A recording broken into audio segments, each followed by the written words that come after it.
O experimento de Ørsted, a descoberta não acidental. Ørsted foi um físico e químico conhecido sobretudo por ter descoberto que as correntes elétricas podem criar campos magnéticos que são parte importante do eletromagnetismo.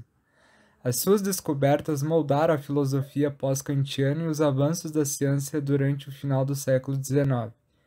Foi também o primeiro pensador moderno a descrever explicitamente e denominar experiência mental. Ørsted foi um dos mais importantes cientistas do século XIX, cuja participação foi crucial para o entendimento do eletromagnetismo. Em 1820, ele descobriu que uma agulha de bússola deslocava-se no sentido do norte magnético quando uma corrente elétrica era ligada a um fio que estivesse próximo. Isso mostrava que a eletricidade e o magnetismo eram fenômenos que tinham relação entre si. Descoberta esta que serviu de base para a teoria do eletromagnetismo e para as pesquisas que levaram a tecnologia para a fabricação do rádio, da televisão e, mais recentemente, das fibras ópticas.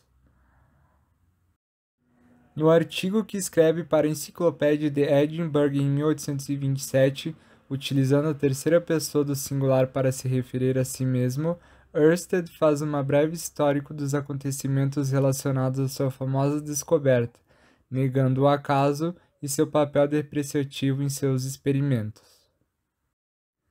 Descrição do experimento por ele mesmo.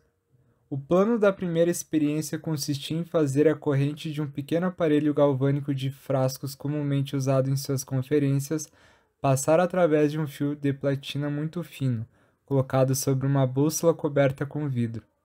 A experiência foi preparada, mas como acidentalmente ele foi impedido de ensaiá-la antes da aula, planejou adiá-la para outra oportunidade. No entanto, durante a conferência, pareceu-lhe mais forte a probabilidade de seu sucesso, e assim realizou a primeira experiência na presença da audiência.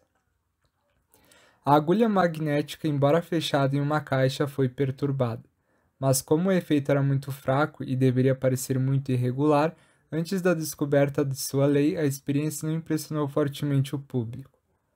Pode parecer estranho que o descobridor não tenha realizado mais experiências sobre o assunto durante 3 meses.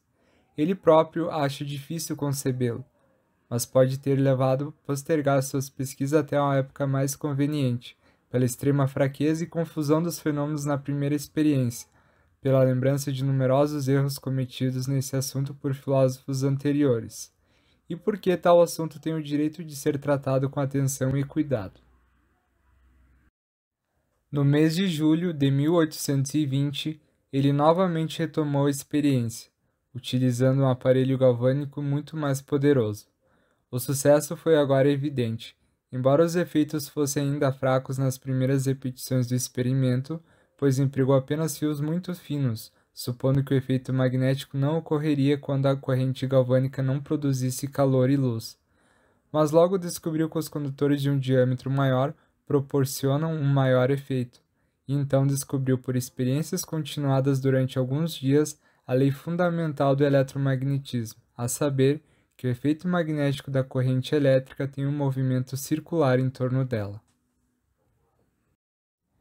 Mas o que efetivamente Ørsted observou no experimento realizado na aula de abril de 1820 e que não foi ensaiado antes de sua apresentação aos alunos? Por certo, ele se esbarrou com um novo, mas esperado, fenômeno que, mesmo débil, parecia materializar uma indubitável relação entre eletricidade e magnetismo, ansiada por muitos. Afinal, a agulha magnética fora perturbada pelo conflito elétrico. Não obstante, tão claro quanto isso é de fato, que naquela oportunidade, como ele mesmo informa, Ørsted não tinha, nem poderia ter, por vários motivos, uma explicação definitiva, ou lei, sobre o que fora encontrado. Ørsted concluiu: as observações expostas mostram que o conflito elétrico não está confinado ao fio condutor, mas está amplamente disperso no espaço circunjacente a ele.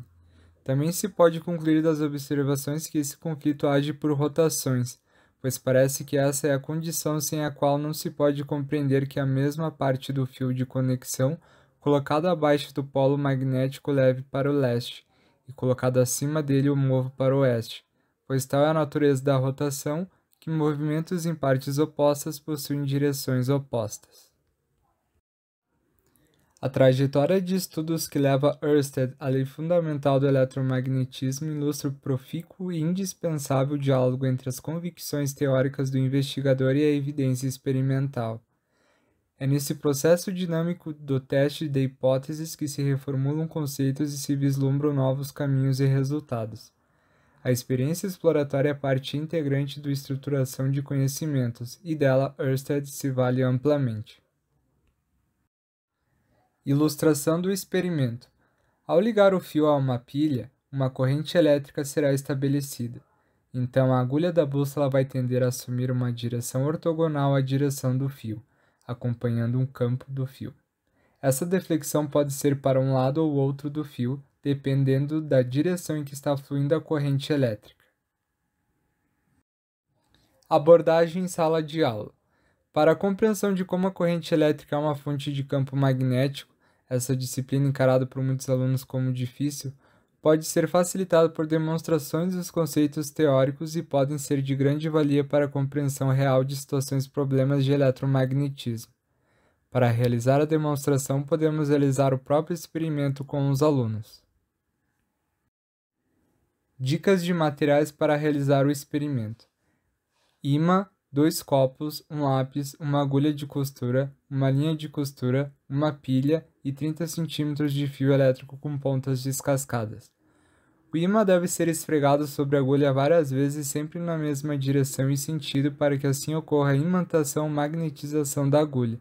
Sendo assim, a agulha irá apresentar sua orientação ao campo magnético da Terra. O polo norte da agulha magnética é atraído pelo polo norte geográfico da Terra, que apresenta um comportamento de um polo sul magnético. Como os opostos se atraem, ocorre vice-versa. Resultados do experimento. Ao fazermos o contato no polo positivo da pilha com o fio, observamos a deflexão da agulha, o que nos leva a concluir que as correntes elétricas, como a que atravessa o fio, são fontes de campo magnético, confirmando o que muitos pesquisadores, incluindo Ørsted, acreditavam. Os efeitos magnéticos são produzidos pelos mesmos poderes que os elétricos. Ao fazermos o contato entre a extremidade livre do fio elétrico e o polo positivo da pilha, podemos tirar algumas conclusões observando o comportamento da agulha e o sentido de rotação da mesma. Neste caso, as linhas de indução são circulares, concêntricas ao fio e estão contidas em planos perpendiculares. O campo magnético criado pela corrente é simultaneamente perpendicular ao fio e também à direção em que se orienta inicialmente a agulha. Este experimento pode ser utilizado nas aulas de eletromagnetismo no terceiro ano do ensino médio e no ensino superior, sendo de grande valia para uma atividade prática e ativa. Bibliografia.